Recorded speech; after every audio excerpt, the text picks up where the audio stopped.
पन्नगे च सुरेन्द्रे च कौशिके पाद संस्पृशि निर्विशेष मनस्काय श्री वीरस्वामिने नमः। आर्हत वाङ्मय में कहा गया है, जो सहस्रम सहस्राणम संगामे दुज्ज ए जिणे एगम जिणेज अप्पानम एस से परमो जव। दुनिया में जीत भी होती है और किसी की हार भी हो जाती है। चुनाव में भी कोई जीतता है, कोई हारता है। न्यायालय में केस होते हैं, कोई जीत जाता है, कोई हार जाता है। अनेक संदर्भों में हार जीत की बात हो सकती है। युद्ध होता है, कोई जीत गया और कोई हार गया। ये बाहर की हार जीत की चीज़ें हैं। अध्यात्म के जगत में भी जय की बात आई है। बताया गया है शास्त्र में कि एक आदमी समरांगण में 10 लाख योद्धाओं को जीत लेता है। एक दूसरा आदमी मनुष्यों को नहीं जीतता, वो अपनी आत्मा को जीत लेता है, अपने आप पर कंट्रोल कर लेता है। कि दोनों में बड़ा विजेता कौन हुआ, बड़ी जय किसकी हुई। शास्त्रकार कहते हैं 10 लाख योद्धाओं को संग्राम में जीतने वाले की अपेक्षा जो आदमी एक अपनी आत्मा को जीतता है वह परम जय होती है। यानी दूसरों को जीतने की अपेक्षा स्वयं को जीतना कठिन कार्य हो सकता है। तो अब जीतने की बात है तो जीतना तो शत्रु को होता है, प्रतिपक्ष को होता है। तो शत्रु के बारे में अनेक बातें हैं। शास्त्रकार ने कहा, एकगप्पा अजिये सत्तु कसाया इंद्रियाणीय ते जिणित्तु जहानायम विहरामि जहन। हमारी एक आत्मा शत्रु है, नहीं जीती हुई आत्मा शत्रु है, चित्त शत्रु है, नहीं जीता हुआ। कसाय गुस्सा, अहंकार, माया, लोभ, ये हमारे शत्रु हैं। 5 अनियंत्रित इंद्रियां, ये हमारी शत्रु हैं। इनको जो जीत लेता है, गुस्सा नहीं, अहंकार नहीं रहा, माया नहीं, लोभ नहीं, इंद्रियों पर कंट्रोल हो ही गया, तो मानो अपने आप को जीतना हो गया। तो स्वयं को जीतने के लिए साधना की अपेक्षा होती है। दुनिया में कितनी भौतिक चीज़ें हैं, बड़े बड़े शहरों में कितनी चीज़ें, भौतिक सामग्रियां प्राप्त होती हैं। कितनी दुकानें, कितने स्थान जहां चीज़ें मिलती हैं। ये भौतिक पदार्थ हैं, ये सुविधा में, बाह्य सुख में निमित्त बन सकते हैं, परंतु अपने आप को जीतने से जो सुख शांति मिलती है वह मानो अनिर्वचनीय सी होती है। जो जितना अपने आप को जीत लेगा, मानो वह उस रूप में शांति को और सुख को प्राप्त हो सकेगा। एक साधक राग द्वेष को जिसने जीत लिया है, आत्मरमण करने वाला है, वह कितना बड़ा सुखी आदमी हो सकता है। भौतिक सुखों में जो आसक्त है वह आदमी दुखी व्यक्ति भी हो सकता है। तो संत जो साधनाशील है वो बहुत बड़ा राजा होता है। श्लोक में कहा गया कि संत तो राजा की तरह होता है।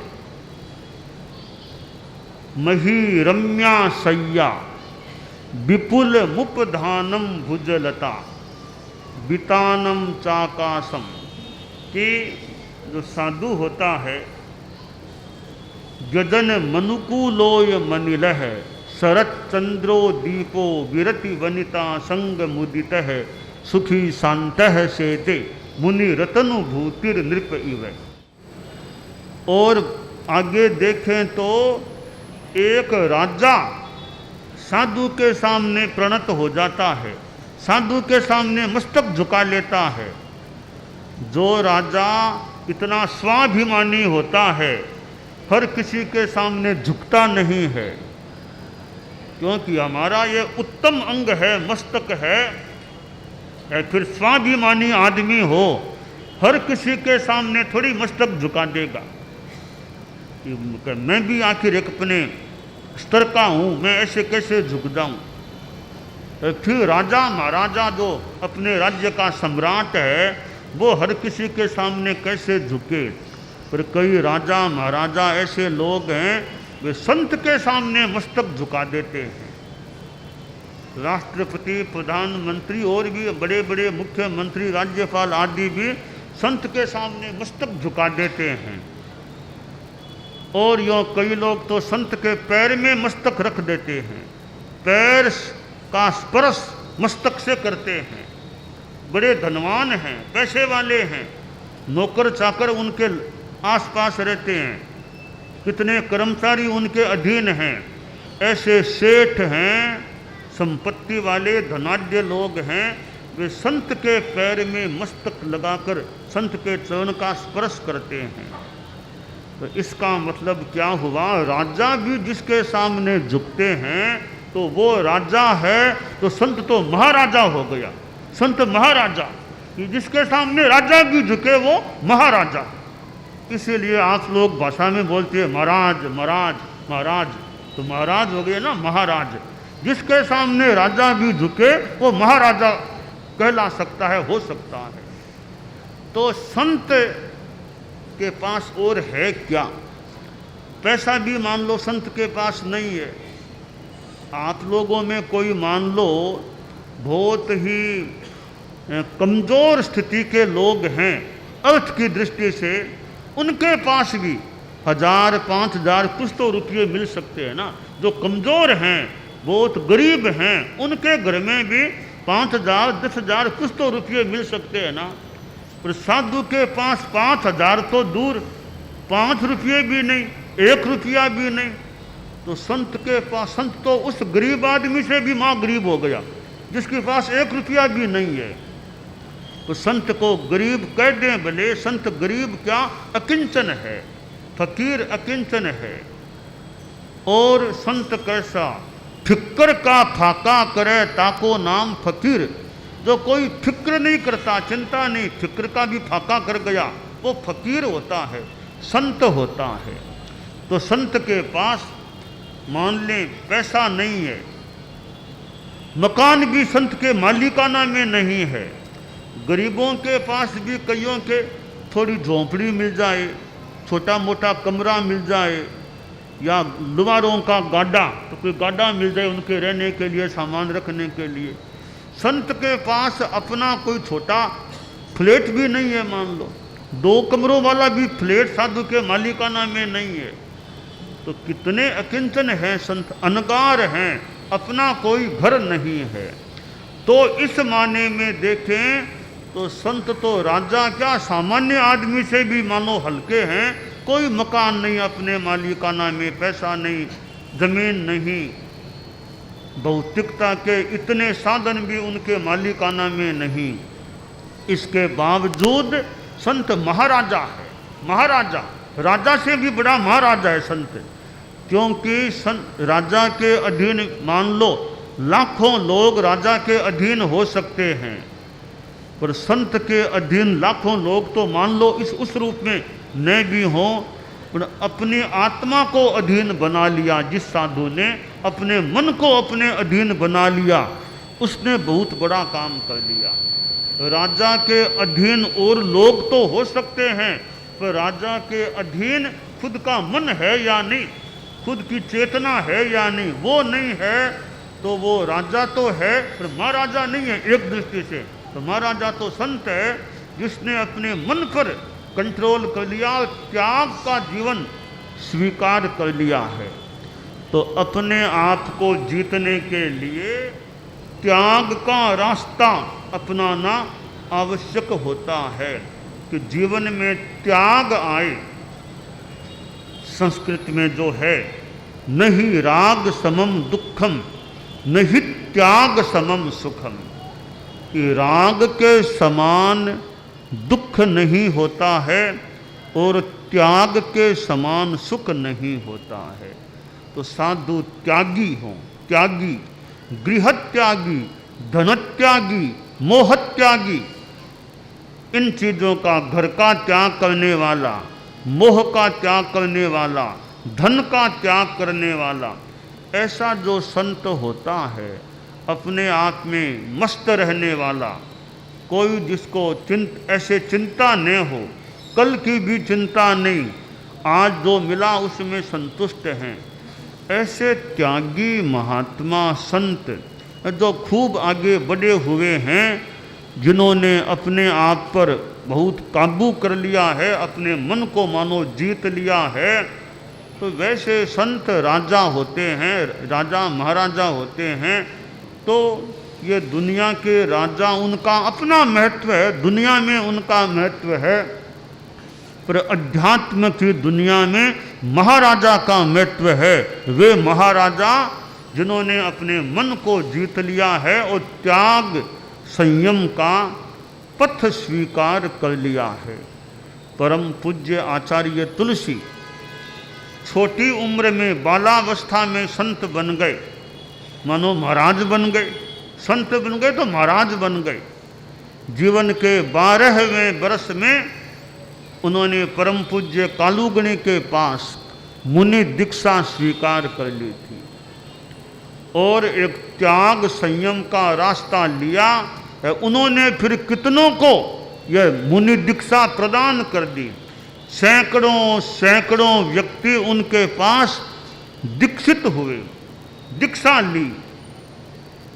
कितने बच्चे और कितने बाइयाँ उनके पास साध्वियाँ बनी, कितने बच्चे क्यार बड़े क्यार उनके पास साधु बने।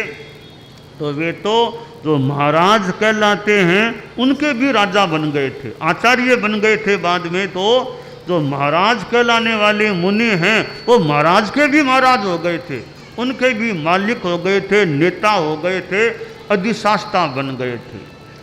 तो संतों का जगत और साधना का जगत, आचार्य श्री महाप्रज्ञ जी तो जीवन के 11वें वर्ष में ही संत बन गए थे।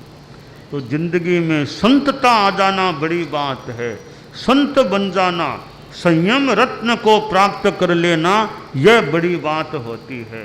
तो आप लोग संतों को नमन करते हैं, वो किस लिए करते हैं? कोई चेहरा देखकर थोड़ा ही नमन करते, भी चेहरा बहुत बढ़िया महाराज का इसलिए नमन करो, चेहरे का महत्व नहीं है। कपड़े बढ़िया, कपड़ों का महत्व नहीं है इतना। आदमी के जीवन में चेहरे की सुंदरता, कपड़ों की सुंदरता और गहने आभूषणों की सुंदरता, इनका थोड़ा महत्व तो आप लोगों के गृहस्थों के जीवन में थोड़ा महत्व हो सकता है, ज़्यादा महत्व नहीं है। चेहरा सुंदर ज़्यादा न भी हो, कपड़े ज़्यादा बढ़िया न भी हों, गहने पहने हुए न भी हों, पर जीवन में ज्ञान अच्छा है, साधना अच्छी है, सादगी साधना अच्छी है, तो वो आदमी बहुत बड़ा बन सकता है। तो हमें अपने जीवन में चेहरे की सुंदरता, कपड़ों की सुंदरता और आभूषणों की मूल्यवत्ता, इन तीनों को ज़्यादा महत्व नहीं देना चाहिए, ज़्यादा महत्व गुणों को देना चाहिए। जीवन में गुण कितने, योग्यता कितनी है। एक सामान्य कपड़े पहना हुआ आदमी बहुत महान व्यक्तित्व वाला हो सकता है। सामान्य कपड़े हैं, कोई गहना नहीं है, चेहरा भी बहुत बढ़िया नहीं है, बिना बढ़िया चेहरे के, बिना बढ़िया कपड़ों के, बिना गहनों के कोई महान आत्मा, महान व्यक्ति हो सकता है। भगवान महावीर थे, जब साधना काल निष्पन्न हो गया, संपन्न हो गया, उनके पास कौन से गहने रहे होंगे, कौन से बढ़िया कपड़े रहे होंगे। चेहरा तो हो सकता है बढ़िया हो, चेहरा तो तीर्थंकर थे, बढ़िया भी हो तो हो सकता है, वो हो तो ठीक, न भी हो तो साधना का महत्व है। तो आप लोग जो गृहस्थ हैं, खैर सब साधु बन सके ये कठिन बात हो सकती है, पर गृहस्थ जीवन में भी सादगी, संयम, जितना हो सके त्याग, उसका विकास हो, कि सादगी रहे जीवन में, ज़्यादा कोई दिखावा प्रदर्शन वो लक्ष्य न रहे, और ज़िंदगी में जितना संयम हो सके, जितना और गुणों का विकास हो सके, और इसके साथ आदमी दूसरों के लिए क्या करता है, दूसरों के लिए क्या करते हैं। आदमी ने खुद ने अपना सब अच्छा कर लिया, वो सामान्य बात है, खुद के लिए कर लिया वो एक सामान्य बात है गृहस्थों की दृष्टि से, कि मेरे पास अच्छा बंगला है, मेरे पास वो आपके पास हो गया। दूसरों के कल्याण के लिए आदमी क्या करता है, दूसरों का उद्धार हो, दूसरों का कल्याण हो। तो जो आदमी दूसरों के लिए कुछ करता है उसमें भी विशिष्टता आ जाती। केवल अपना स्वार्थीपन है, कि स्वार्थीपन भौतिकता के संदर्भ में वो साधारण बात है। परार्थ दूसरों के कल्याण के लिए, दूसरों के आत्म कल्याण के लिए कुछ आध्यात्मिक पुरुषार्थ पराक्रम किया जाए, दूसरों के कल्याण के लिए आदमी को थोड़ा परिश्रम भी करना पड़े, थोड़ी असुविधा भी झेलनी पड़े, उसको भी मंजूर करके जो दूसरों के लिए कुछ करता है वो परानुकंपी, दूसरों के प्रति अनुकंपा रखने वाला व्यक्ति बन सकता है। आचार्य भिक्षु थे, अब उन्होंने स्वयं ने भी रास्ता, जो एक त्याग संयम का रास्ता अपनाया, वो दूसरों को भी प्रतिबोध देने का, ज्ञान देने का मानो प्रयास किया। उन्होंने भी कितनों को दीक्षाएं दी, कितनों को तत्वबोध देने का प्रयास किया होगा। तो हम दूसरों के लिए भी कुछ अच्छा कार्य करें, जीवन में त्याग संयम का विकास करें। और आप लोग गृहस्थों के जीवन में भी कपड़े ठीक है, कपड़े भी चाहिए, कुछ गहने भी आप लोग पहनने वाले हो सकते हैं। और तो ये चेहरा और कपड़ा और गहना, इनका ज़्यादा मूल्य नहीं, थोड़ा समाज में थोड़ा मूल्य हो सकता है, ज़्यादा मूल्य नहीं है। ज़्यादा मूल्य गुणों का है, ज़्यादा मूल्य आध्यात्मिक परोपकार का है, और ज़्यादा मूल्य अपनी साधना का है, और ज़्यादा मूल्य अपने ज्ञान का है, और मूल्य अपनी योग्यता का है। तो कपड़ों आदि को महत्व ज़्यादा न दे करके हम गुणों को ज़्यादा महत्व दें, त्याग संयम को ज़्यादा महत्व दें, तो आगे बढ़ते बढ़ते हम अपने आप को जीतने वाले भी बन सकते हैं। दानान सिद्धम अभय पयाणम सच्चे सुया अणवज्जं वयंती तवे सुया उत्तम गंबचेरम लोगुत्तमे समणेनाय पुत्ते।